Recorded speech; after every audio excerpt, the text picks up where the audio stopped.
Mojave River Valley News.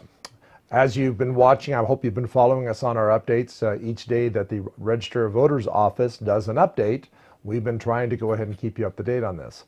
Our last update was for Monday, the 23rd, and we did that one remote in the middle of nowhere.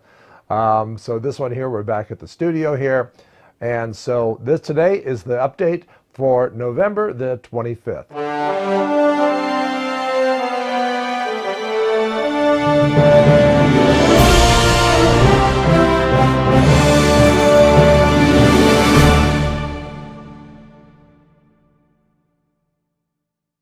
All right, so what we have is we have races that have been close. Some have been already settled out. Now, what we've been following, if you've been following us on some of our updates, here is we got it down to 3 races. These races are for Hesperia Recreation Park District, for the city of Victorville, and also Measure P. So let's go ahead and get into this, and we'll talk about a little bit so you can see what we're following. Starting off with the Hesperia Recreation Park District. What we find on that one is it's definitely been trending all along from day one. It's just been that James Roberts has been slowly getting closer and closer to James Blocker. And we've had a period of time where it bumped away and it came back, but sure enough today, we are down to 56 votes is really what it is, the difference between them. I think that what we'll probably find on the last update, which will be for Tuesday, is that this race is probably done at this point here. I can't imagine this thing flipping around, but we'll see. But there's another one's going to get right down to the wire. So all along here, we've been watching this and we've been talking about what provisionals do. Provisionals are very, very interesting because sometimes when they come out, they will actually help one candidate over another candidate. We saw this in a race of 2 years ago in Victorville, where all of a sudden where this one candidate was ahead, the provisionals started coming through and boom, he gets knocked out. So this is kind of the nature of what I love tracking and what we love tracking here. The second race is from the city of Victorville. Remember, there were 22 candidates that were running. We know for sure that Becerra is going to be take the number 1 seat. We know Blanca Gomez will take the second one. And the question is what's going to happen between Ryan McEachran and Leslie Irving? Now, this race here, when at first, after election night, we saw that Ryan was quite a few votes apart from Leslie Irving, and we thought maybe it would trend that way. Well, what's happened over a period of time? Another one of these races where Ryan McEachran just keeps getting closer and closer and closer.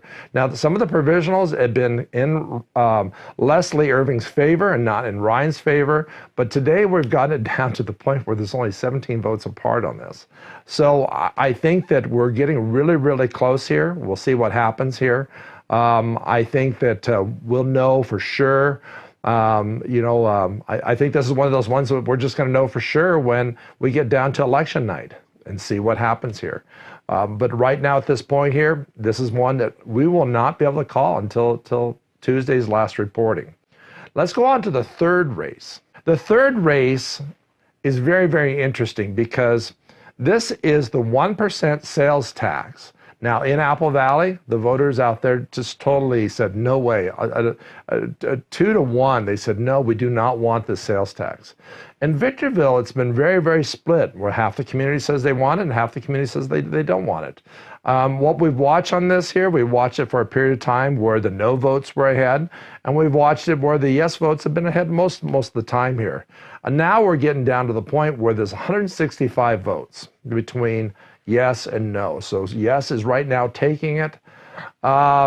If you had to call this today, and if you said, Eric, give me a number, what's going to happen here today, I would say this is probably done. We'll have to see when it hits on Tuesday's last reporting here. 165 votes in an area this large is not that big a deal, but you know what? There aren't very many votes left. There just aren't very many provisionals left, and there aren't very many mail-in ballots left that haven't been counted. So I'm expecting P will probably be a yes vote, and we'll be covering that on Monday. So let me talk about what we're going to do on Tuesday. Tuesday is the night that the Register of Voters Office is going to do their last update. And what we're going to do in here, we're going to go through every race, that connects in our community here. We're going to talk about all of them. We're going to go down the line. We're going to show exactly everyone that has won the race. And that will be the certified votes from the Register of Voters office at that point. Unless somebody were to come through and actually do a challenge, which I really doubt it's going to happen, those will be your candidates that will be taking those seats. So look for us on Tuesday. It's going to be a long video. And again, we're going to go through all the races so you'll have exactly what the record is and know exactly who won these races here. And on those 3 races that are close, we'll be able to really lock them in that night and say, hey, these are where the voters have decided on this. If you're watching us on YouTube, please hit subscribe. This helps us. Also, make sure you click the little bell.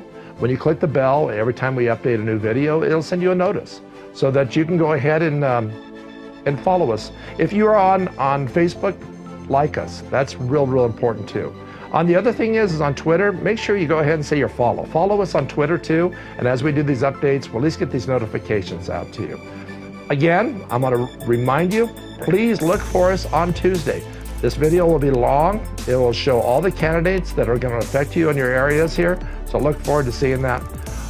Well, thank you for watching Mojave River Valley News. I hope these election updates have been good. Like I said, we have one more to do here. And on behalf of myself, Eric Swanson, and my team behind the scenes, have a good evening.